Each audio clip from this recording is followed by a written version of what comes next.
Mari kita bersikap menjali, memberikan penghormatan kepada Guru Agung kita, Sang Buddha Gautama. Namo tassa bhagavato arahato samma sambuddhassa. Namo tassa bhagavato arahato samma sambuddhassa. Namo tassa bhagavato arahato samma sambuddhassa. Ako sang Wadabandhanca aduto yo titik hanti kanti balang balanikang tamohang brumi brahmanang. Terpujilah Sang Buddha yang Maha Suci, yang telah mencapai penerangan sempurna. Terpujilah Sang Buddha, Sang Bhagawa, yang telah mencapai penerangan sempurna. Terpujilah Sang Bhagawa yang Maha Suci, yang telah mencapai penerangan sempurna. Seseorang yang tidak marah, yang dapat menahan hinaan, penganiayaan dan hukuman, yang memiliki senjata kesabaran, maka ia kusebut seorang Brahmana. Terpujilah Sang Bhagawa. Namo Buddhaya.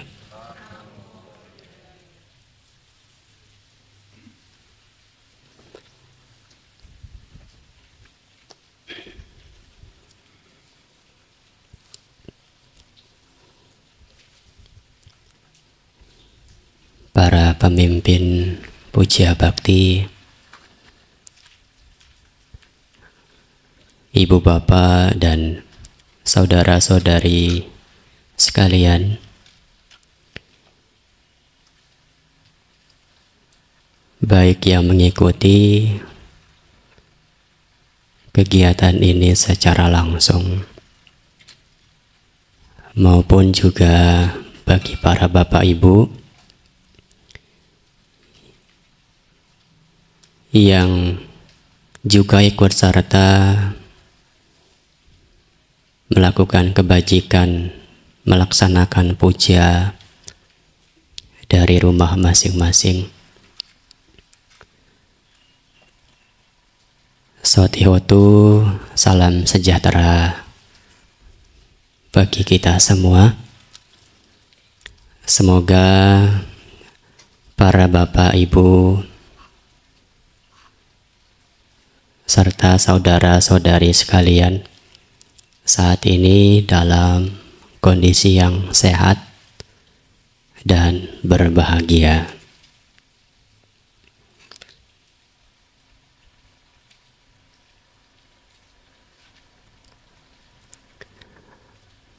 Di minggu pagi ini Anda kembali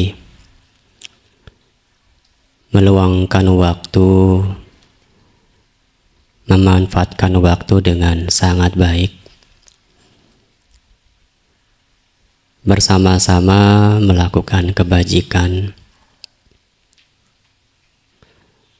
mendengarkan uraian Dhamma, agar kemudian Dhamma yang Anda dengarkan, pengetahuan Dhamma yang Anda peroleh, kemudian dapat dipergunakan untuk bisa membina, membimbing diri dengan benar. Nah, salah satu cara bagi kita untuk membina dan membimbing diri dengan benar ini, Bapak, Ibu, dan saudara-saudari sekalian, adalah praktik kesabaran atau kanti.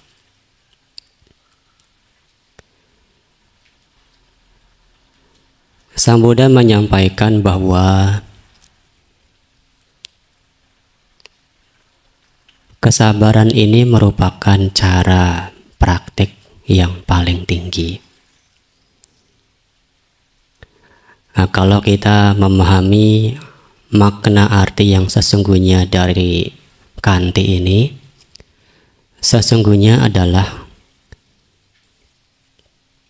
kemampuan dalam bertahan. Kemampuan dalam bertahan yang bagaimana? Kemampuan dalam bertahan dalam bagaimana kita itu bisa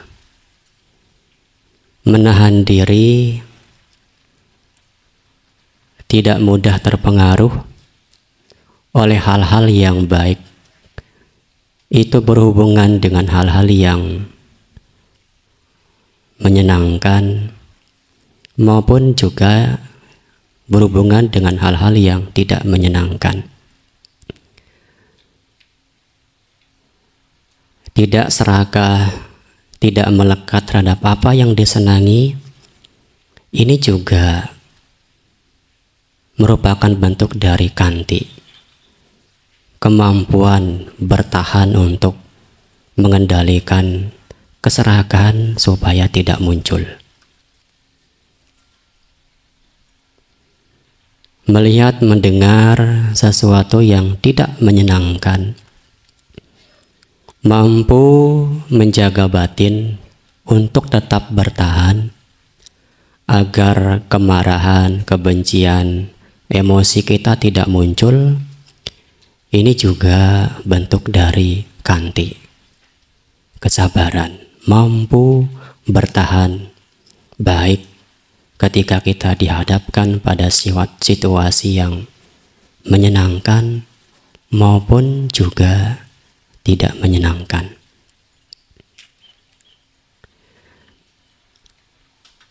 Nah, mengapa praktek kanti kesabaran ini dikatakan sebagai praktek tapa yang tertinggi? Karena memang kalau kita melihat Bapak, Ibu, dan saudara-saudari sekalian, pada umumnya banyak orang-orang yang jarang sekali memiliki kesabaran. Tidak semua orang mampu untuk melatih, mempraktekkan kesabaran. Dan terlebih lagi, kesabaran ini merupakan jalan untuk menuju pada pembebasan. Jalan untuk menuju pada pembebasan. Nah, maka di awal-awal Bapak, Ibu, dan saudara-saudari sekalian, seperti apa yang sering kita dengar pada saat perayaan Magha Puja, di situ ada salah satu syair yang juga dibacakan, ya, yaitu tentang kesabaran. Nah, kesabaran ini merupakan praktik dari para biku terdahulu sebelum adanya Patimokkha, sebelum adanya 227 peraturan. Kanti kesabaran, kemampuan dalam bertahan merupakan salah satu hal yang juga dilatih oleh para biku pada masa itu. Kanti paramang tapo titika. Kesabaran adalah praktik dhamma yang tertinggi. Dan seperti kita tahu bahwa para biku saat itu bukanlah para biku yang biasa-biasa, tetapi para suciwan, para arahanta dan arahat yang bukan sembarang arahat, bukan arahat-arahat yang biasa. Para Bante ini dikatakan memiliki beberapa kemampuan melihat, mengetahui bagaimana kehidupan lampau beliau yang tidak hanya 1, 2, atau 3 kali kelahiran saja, tetapi beribu kali kelahiran bisa dilihat oleh para Bante tersebut. Punya kemampuan membaca pikiran orang lain, punya kemampuan menggandakan diri. Dari 1 orang bisa menggandakan diri menjadi 1000, dari 1000 bisa kembali merubah diri menjadi 1 orang. Nah, ini kemampuan yang dimiliki oleh para Bante pada saat itu. Dan para Bante ini melatih kesabaran. Nah, maka demikianlah mengapa kesabaran dikatakan sebagai praktik dhamma yang tertinggi. Dalam dhamma kesabaran ini ada 2.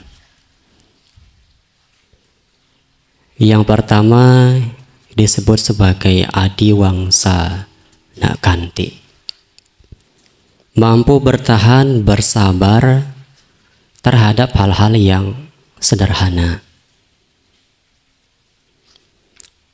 Bersabar dengan kondisi udara yang panas, bersabar ketika harus mengantri, bersabar ketika berada di jalan raya bertemu dengan lampu merah,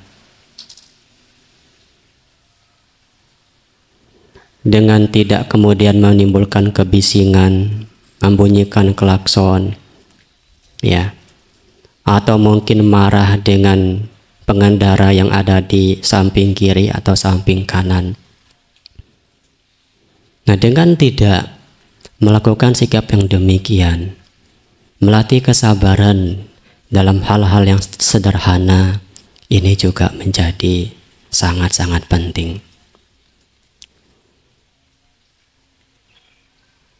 Dan juga saat ini mungkin ada yang mendengarkan dhamma mendapatkan tempat yang mungkin agak sedikit panas, tapi mampu untuk bertahan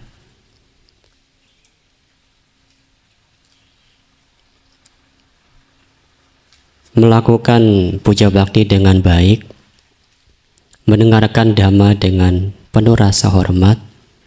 Ini juga bentuk dari kesabaran. Adiwangsa nakanti, bersabar terhadap hal-hal yang sederhana. Nah, dengan kita mampu untuk melatih kesabaran yang sederhana ini, Bapak, Ibu, dan saudara-saudari sekalian, ini menjadi pondasi landasan untuk kita bisa bersabar, melatih kesabaran yang lebih tinggi, yaitu kesabaran yang kedua, titikha kanti, kesabaran yang paling tinggi. Bersabar ketika kita dihina oleh orang lain, bersabar ketika kita dicela oleh orang lain, bersabar ketika kita difitnah oleh orang lain. Ini adalah bentuk kesabaran yang tinggi. Tidak mudah terpancing amarah emosi, bertahan dalam situasi yang tidak menyenangkan.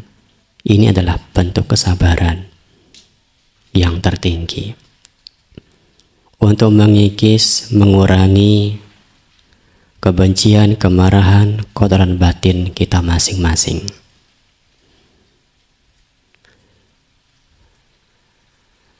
Nah, untuk itulah Bapak Ibu dan saudara-saudari sekalian, kesabaran menjadi hal yang sangat-sangat amat penting untuk kita latih. Oleh karena Sang Buddha dalam Dhamma menyampaikan di dalam sebuah sutta, salah satu sutta, beberapa bahaya yang seseorang dapatkan ketika kita tidak memiliki kesabaran.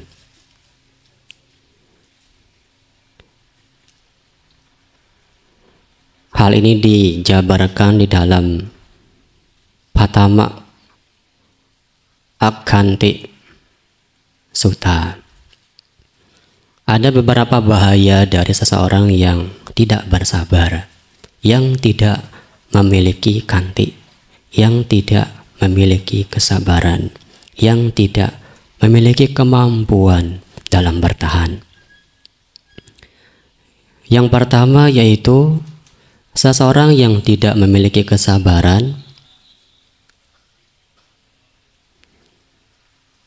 mereka tidak akan disenangi, tidak akan disukai oleh orang lain.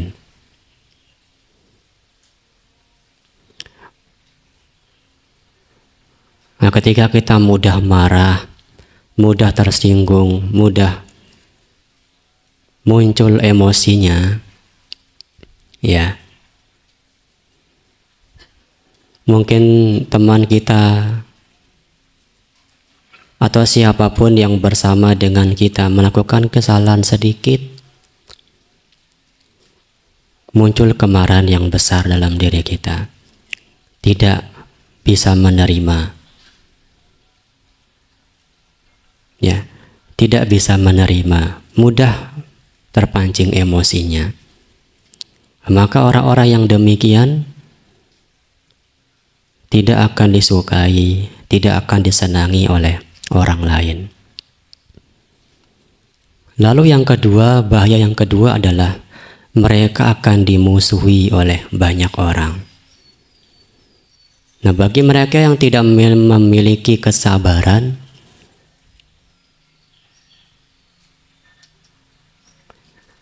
akan menimbulkan permusuhan, ya, akan menimbulkan permusuhan. Dia akan dimusuhi oleh orang lain, akan dibenci oleh orang lain. Banyak orang yang tidak suka dengan kita karena kita terlalu atau mudah terpancing emosinya. Kita orang yang tidak punya kesabaran. Lalu yang berikutnya, bahaya yang ketiga adalah orang akan selalu mencari kesalahannya. Ya.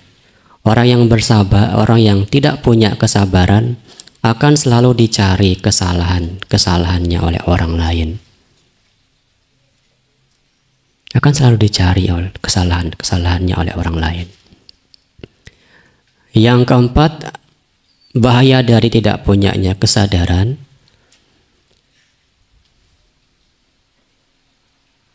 mereka ketika meninggal pikirannya itu gelisah, tidak tenang, karena semasa hidupnya atau dia punya kebiasaan selalu tergesa-gesa, tidak bisa tenang, tidak punya kesabaran, ya, maka pikirannya, batinnya ini menjadi tidak tenang, tidak damai.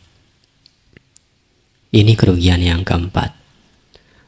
Lalu yang kelima, tentu sebagai akibat ketika ia meninggal karena pikirannya tidak tenang, tidak damai, sebagai akibat dari kebiasaannya tidak mengembangkan kesabaran, maka ia akan meninggal terlahir di alam yang tidak bahagia, terlahir di alam rendah.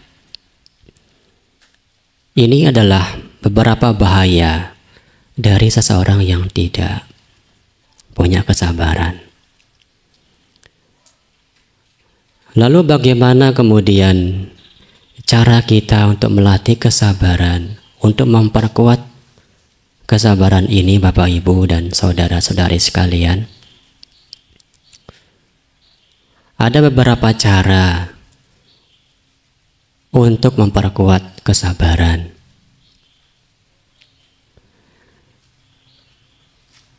Yaitu kita bisa melakukan cara yang pertama. Seseorang hendaknya berpikir, ya, mereka yang tidak punya kesabaran maka akan menderita dalam kehidupan ini dan melakukan sesuatu yang merugikan dirinya dan menyebabkan penderitaan dalam kehidupan yang akan datang. Nah, ini harus kita renungkan, harus menjadi bahan pemikiran supaya kita bisa memperkuat kesabaran dalam diri kita. Kita tahu kita tidak ingin menderita, ya. Kita ingin hidup bahagia di kehidupan yang sekarang, juga ingin hidup bahagia di kehidupan yang akan datang. Kita juga ingin tidak ingin menderita dalam kehidupan yang sekarang, juga tidak ingin menderita di kehidupan yang akan datang. Untuk itulah ini kita bisa gunakan untuk memperkuat kesabaran kanti. Ya, memperkuat kesabaran kanti. Lalu kemudian ia juga hendaknya berpikir. Ya, ia juga hendaknya berpikir. Seseorang yang melakukan, ya, seseorang yang melakukan kesalahan terhadapku, penderitaan ini hanya muncul pada badan jasmaninya saja, dirasakan oleh badan jasmaninya saja. Dan sebab dari munculnya penderitaan itu adalah milikku. Nah, mungkin kita disakiti oleh orang lain, ditampar mungkin oleh orang lain, dipukul oleh orang lain. Penderitaan ini hanya muncul terjadi pada fisik kita saja. Nah, artinya walaupun penderitaan ini ada, itu hanya muncul dalam badan jasmani kita saja. Jadi walaupun fisik kita sakit, tetapi batin kita tidak sakit. Ya, batin kita tidak sakit. Tidak terpancing emosinya, amarahnya karena perlakuan tindakan fisik yang tidak baik dari orang lain. Dan kita mengetahui sebab dari penderitaan itu adalah milik kita. Lalu yang berikutnya adalah seseorang juga hendaknya berpikir bahwa penderitaan ini akan membebaskanku dari hutang-hutang karma atau dari akibat-akibat buruk yang dia telah lakukan. Jadi walaupun kita menderita, ya, tersiksa, kita memahami bahwa itu merupakan akibat dari perbuatan yang kita lakukan. Dan jika buah perbuatan buruk kita itu kita dapatkan, maka buah perbuatan buruk kita tentu akan berkurang untuk mengurangi buah akibat buruk yang kita lakukan. Ya, yang kita lakukan. Nah, kemudian seseorang juga hendaknya berpikir. Seseorang juga hendaknya berpikir, ya, bahwa kesalahan yang seseorang ini lakukan,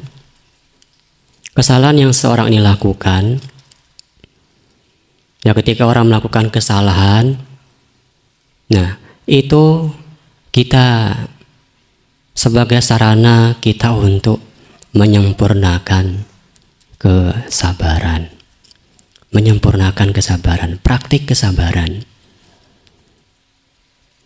Jadi sesungguhnya guru kesabaran itu bukanlah para biku, bukanlah para penceramah dhamma, tetapi guru kesabaran Anda adalah ketika suami Anda, istri Anda marah-marah, ngomel, ketika anak-anak Anda tidak bisa mendengarkan nasihat Anda. Pada saat Anda dihadapkan pada kondisi-kondisi tidak menyenangkan tersebut, itu Anda bisa manfaatkan, gunakan untuk praktik kesabaran. Mereka adalah guru kesabaran yang sesungguhnya.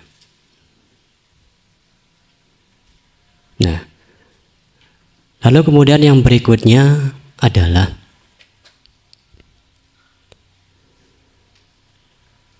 walaupun mereka melakukan kesalahan, berbuat kesalahan kepadaku,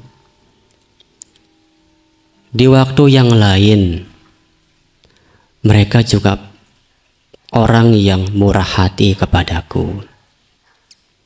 Ini bisa kita jadikan cara untuk praktik memperkuat kesabaran. Jadi walaupun orang lain mungkin pernah menyakiti kita, marah dengan kita, mencaci maki kita, kita jangan melihat keburukan yang dia lakukan saat itu, tetapi coba kita juga melihat apa kebaikan yang pernah dia lakukan sebelumnya. Oh, ternyata dia pernah membantu saya. Oh, dia ternyata juga dulu atau kemarin atau 1 minggu yang lalu orang yang baik, orang yang murah hati. Dia pernah membantu saya. Ini kita bisa gunakan sebagai cara untuk memperkuat kesabaran. Untuk memperkuat kesabaran.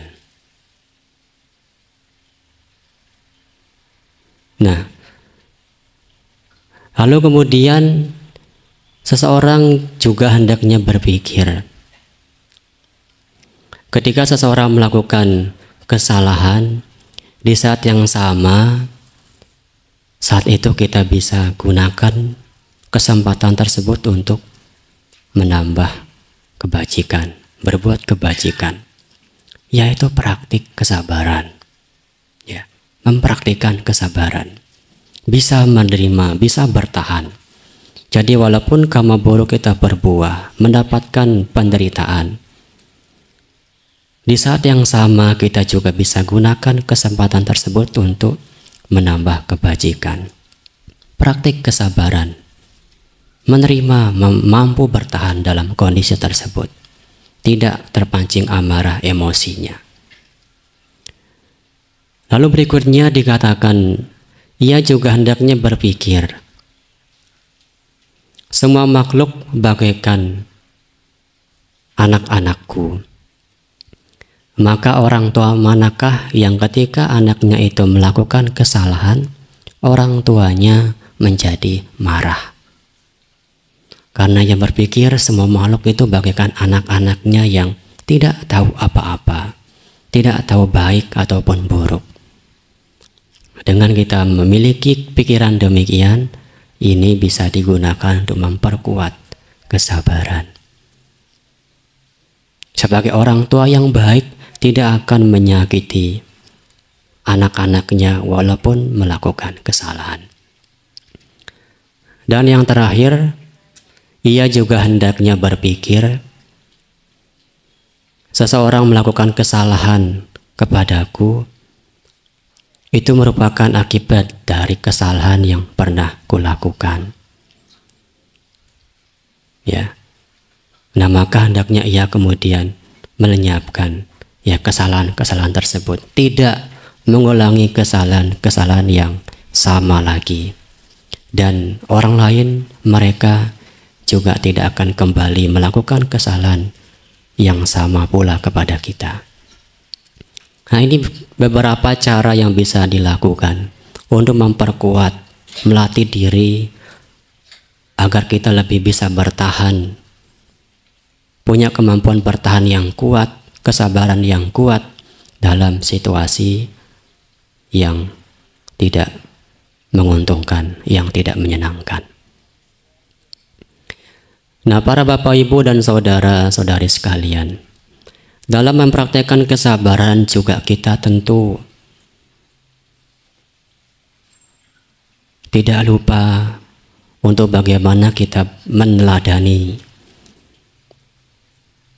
bagaimana cara Sang Buddha mampu mengembangkan kesabaran, mampu bertahan walaupun ada orang lain yang mencaci maki, menghina, mencela diri beliau.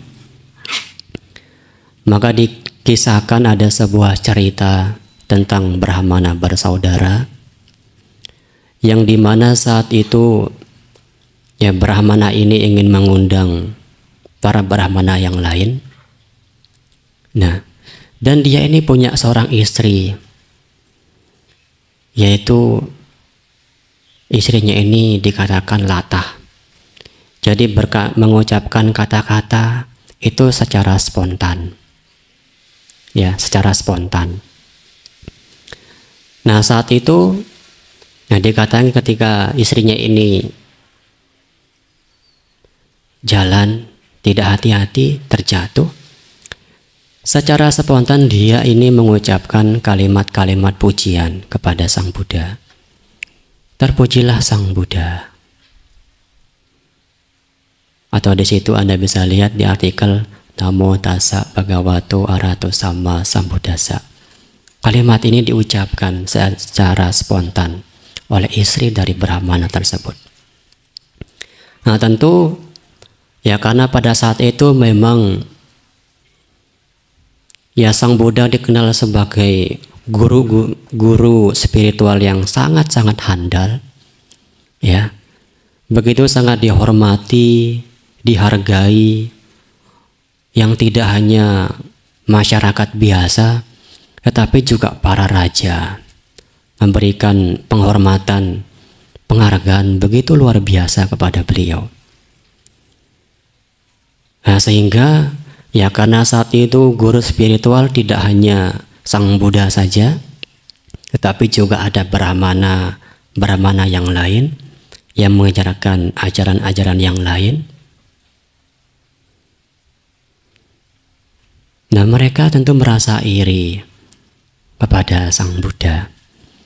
Sehingga ya pada saat dia mengetahui orang terdekatnya, istrinya ini justru malah mengucapkan kalimat-kalimat pujian kepada Sang Buddha, tentu secara otomatis suaminya ini menjadi marah, menjadi tidak suka. Ya. Dan ingin bertemu dengan Sang Buddha. Dan saat itu Sang Buddha berada tidak jauh dengan Brahmana ini. Nah, kemudian Brahmana ini bertemu dengan Sang Buddha. Nah, sebagai orang yang punya pengetahuan, yang punya intelektual, tentu dia menyampaikan kemarahannya tidak secara frontal begitu saja, tapi sebagai orang yang berpendidikan. Nah, dia bertanya, Sang Bhagawa, dengan membunuh apakah seseorang akan hidup bahagia? Dengan membunuh apakah seseorang akan dapat tidur dengan nyenyak? Ya. Nah, mengapa hal ini ditanyakan kepada beliau? Karena dia merasakan sendiri Bagaimana ketika dia mendengar ternyata orang terdekatnya, istrinya ini justru memuji Sang Buddha. Otomatis itu menimbulkan ketidaktenangan dalam diri Brahmana tersebut. Mencari tidak tenang hidupnya. Tidur pun juga tidak bisa, tidak nyenyak. Lalu itu kemudian ditanyakan kepada Sang Buddha. Dengan membunuh apakah seseorang bisa hidup bahagia? Dengan membunuh apakah seseorang bisa hidup, bisa tidur dengan nyenyak? Oh Brahmana, Sang Buddha menjawab, dengan membunuh kemarahan, seseorang bisa hidup bahagia. Dengan membunuh kemarahan, seseorang bisa hidup tidur dengan nyenyak. Nah, mendengar jawaban yang sangat-sangat amat bijaksana dari Sang Buddha ini, Brahmana ini kemudian menjadi tidak terbakar lagi oleh kemarahannya, tidak marah lagi terhadap Sang Buddha. Dan dikatakan Brahmana ini justru menjadi biku, menjadi murid dari Sang Buddha. Dan dikatakan ia juga mencapai tingkat kesucian arahat. Nah, lalu kemudian berita ini diketahui oleh teman Brahmananya yang lain. Dan otomatis temannya ini juga menjadi marah, tidak suka. Ya. Karena temannya satu perguruannya ini justru malah menjadi pengikut Sang Buddha, menjadi biku. Nah, dia pun juga ingin bertemu dengan Sang Buddha, sehingga dia pergi ke wihara di mana Sang Buddha berada. Nah, di situ dikatakan begitu banyak hinaan, caci makian disampaikan kepada dari Brahmana ini kepada Sang Buddha. Sang Buddha hanya menanggapi, menjawab hinaan celaan ini dengan amat-amat sangat bijaksana.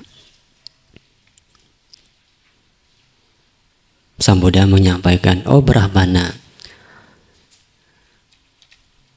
andaikan ada orang yang mungkin bertamu ke rumahmu, nah, lalu kamu kemudian ingin memberikan dia sebuah oleh-oleh, tetapi tamu ini tidak menerima oleh-oleh tersebut. Nah, lalu kemudian oleh-oleh ini menjadi milik siapa? Oh, tentu otomatis kalau tamu ini dia tidak menerima oleh-oleh dari saya, ya maka oleh-oleh tersebut akan menjadi milik saya kembali. Oh Brahmana, begitu pula dengan saat ini, dengan hinaan, caci makian, kemarahan yang kamu sampaikan tersebut, tidak saya terima. Tidak satupun saya terima. Lalu, maka kemarahan ini akan menjadi milik Anda kembali. Nah, mendengar hal tersebut, Brahmana ini juga menjadi sadar. Ya, menjadi sadar terhadap kesalahan yang dia lakukan. Nah, dia pun juga dikatakan menjadi seorang biku. Ya, menjadi seorang biku.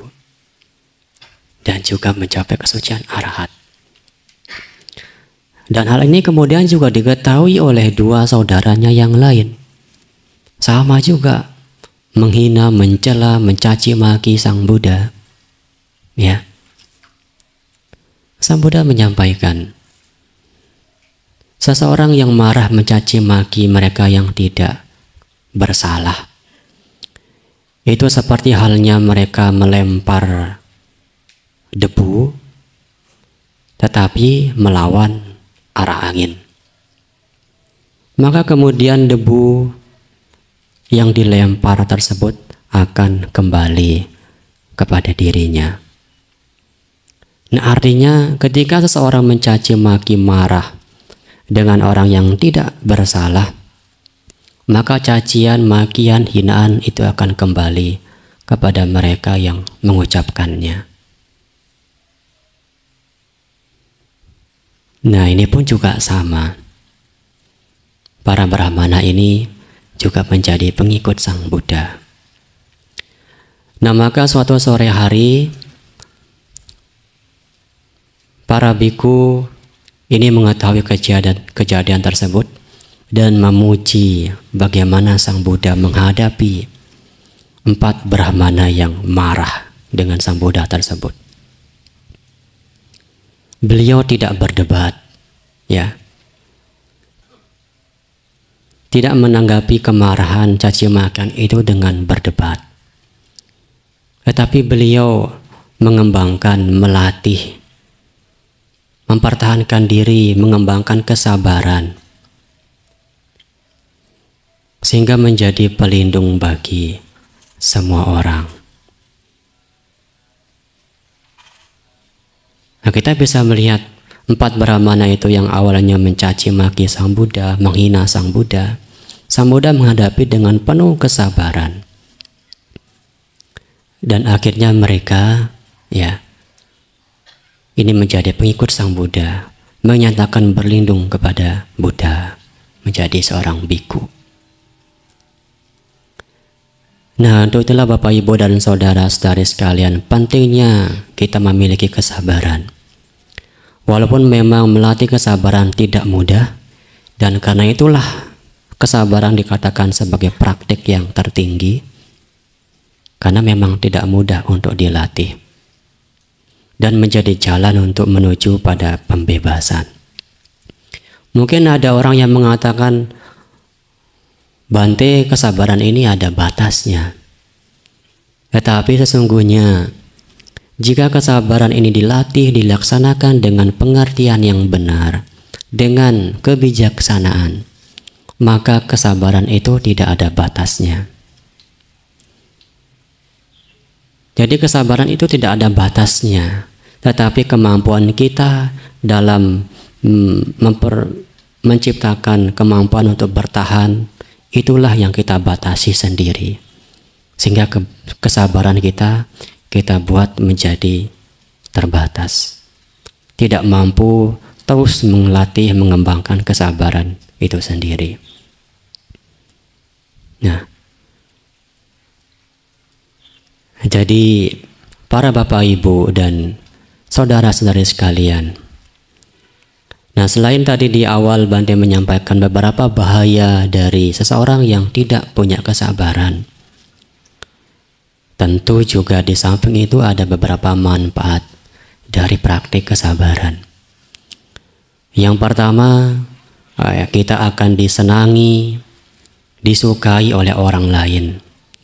Tentu siapa yang tidak suka? Siapa yang tidak suka dengan orang yang begitu bisa menerima kita, ya? Yang tidak mudah marah, yang tidak mudah emosi. Banyak orang yang menyukai, senang dengan mereka yang sabar, ya. Lalu mereka tidak akan memiliki musuh, tetapi mereka akan, banyak orang yang akan menjadikan dia sebagai sahabat, tidak akan memusuhi mereka yang memiliki kesabaran. Dan yang ketiga, dia tidak akan mungkin dicari kesalahannya. Tetapi orang yang bersabar akan selalu mereka lihat sisi baiknya, ya. Mereka akan melihat kebaikan-kebaikan yang dia miliki. Orang lain akan melihat kebaikan-kebaikan yang kita miliki kalau kita melatih kesabaran. Dan yang keempat, ketika menghadapi kematian, bagi orang yang senantiasa melatih kesabaran akan memiliki pikiran yang tenang, yang damai. Ini sebagai akibat dari latihan kesabaran. Dan sebagai yang terakhir, tentu mereka yang karena meninggal dengan tenang, damai, bahagia akan terlahir di alam yang menyenangkan, yang berbahagia. Nah, inilah Bapak, Ibu, dan Saudara saudari sekalian, pentingnya kita mengetahui tentang kesabaran. Bagaimana kesabaran dikatakan sebagai praktik dhamma yang tertinggi, dan kita mengetahui, memahami bahaya apa yang akan kita dapatkan jika kita tidak mampu bersabar. Dan kemudian kita bagaimana caranya memperkuat kesabaran tersebut dengan pengertian yang baik, dengan kebijaksanaan. Dan kita perlu meneladani bagaimana Sang Buddha menghadapi orang yang penuh dengan amarah, dengan caci makian, menghina beliau. Beliau mengembangkan, mempertahankan diri, melatih kesabaran untuk bertahan, tidak melakukan kesalahan kepada orang yang melakukan kesalahan kepada beliau. Dan tentu dari praktik kesabaran yang kita latih akan mendapatkan manfaat baik secara duniawi maupun spiritual yang akan mengarahkan kita pada jalan kebahagiaan di kehidupan sekarang, akan datang, dan pada jalan pembebasan. Ini uraian dhamma yang dapat Bante sampaikan. Semoga pesan dhamma ini bermanfaat. Semoga kita semua semakin maju dalam dhamma. Sabbe sata bhavantu sukhitata. Semoga semua makhluk hidup berbahagia.